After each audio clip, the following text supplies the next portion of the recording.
no, we are not against the Bodo community. We are not against the Bodo language. Yes, we are in favor of the Bodo community. Yes, we are in favor of the development of the Bodo language. जोबोद खरानमोन बोथोरा दिनै बोरैबा नोगोद अखा हाना होबाय एकदमबारे दा दैया माइ जानो थाखाय अखाया बारा जादों नो डाउट खिन्थु जोंनियाव माइयाव मोजां जासिगोन आरो लोगोसे बोरि हाफ्राबो गायजोबनो मोनसिगोन 20 दिनसो बिराद बेस्थ' जासिगोन आं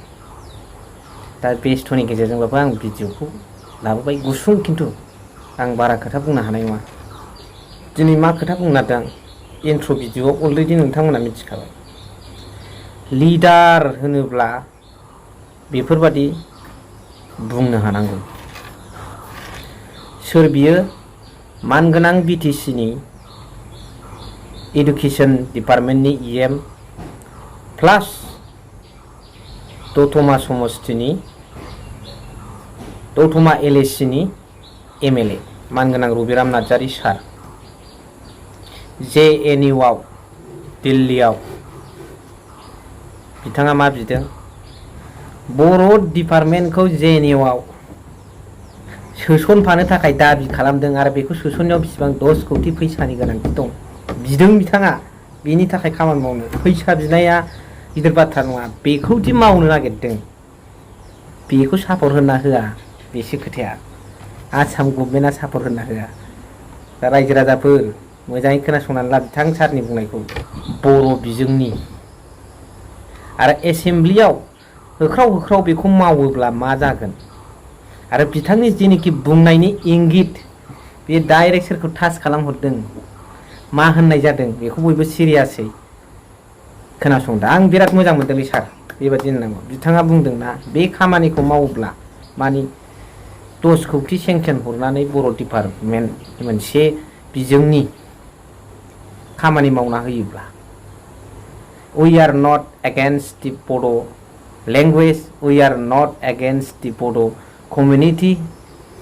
we are always with you होननाय बादि बे खोथाखौ बुंनायखौ बिराद मोजां मोनदां मा इंगित खालामनाय जादों बेखौ बाब बेनि नटिसआ बेनि इंगित खालामनाया नांहैखादों मा मानायसिमबाबो मानगोनां स्पिकार रन्जित कुमार दास बिथांनावथ' नांखादोंखा आरो जेसेबां जोंनि एन्टि दं बरिया दा बेफोरबायदि एथ' बरिया खोथा बुंबाबो इउपिपिएलनि सापर्टारफ्रा गनायनाय नङालायलै मा होननांगौ रायजो राजाफोर मोजां खामानि मावबाबो मोजांखौनो नुवा बिसोरो दा जाय हक रबिराम नार्जारी सार बुंनायखौ रग' ए टु जेड बिराद इन्टारेस्टिं आं 10 नायखाबाय बेनि भिडिअखौ बे रबिराम सारनि भिडिअखौ आं 10 जाबाय नायनाया दाबो गखाया दा नायदो नोंथांमोना जोबनायाव कमेन्ट हरबानो जाबाय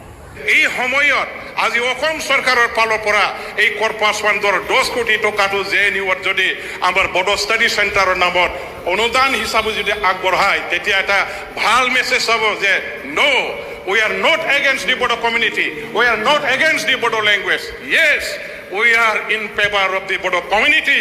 yes we are in favor of the development of the Bodo language এই মেছেজটো যাতে এই হাউচৰ পৰা যাতে যায় ইয়াৰ কাৰণে মই আমাৰ বিত্তমন্ত্ৰী ডাঙৰীয়া দেৱক এইখিনি আৰ্থিকভাৱে আমাক অনুদান দি সহায় কৰিবৰ কাৰণে মই এইখন পবিত্ৰ সদনত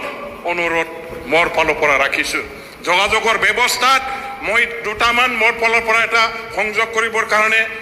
মানে ইয়াত উত্থাপন কৰিব খুজিছোঁ যে মোৰ সমষ্টি 2 নম্বৰ দতমা সমষ্টিৰ কচুগাঁৱত নেশ্যনেল হাইৱে 27ত এটা মানে কি কয় ফ্লাইঅভাৰৰ দৰকাৰ আছে সেইটো অলপ মানে নোট কৰিলে ভাল হয় গোসাইগাঁও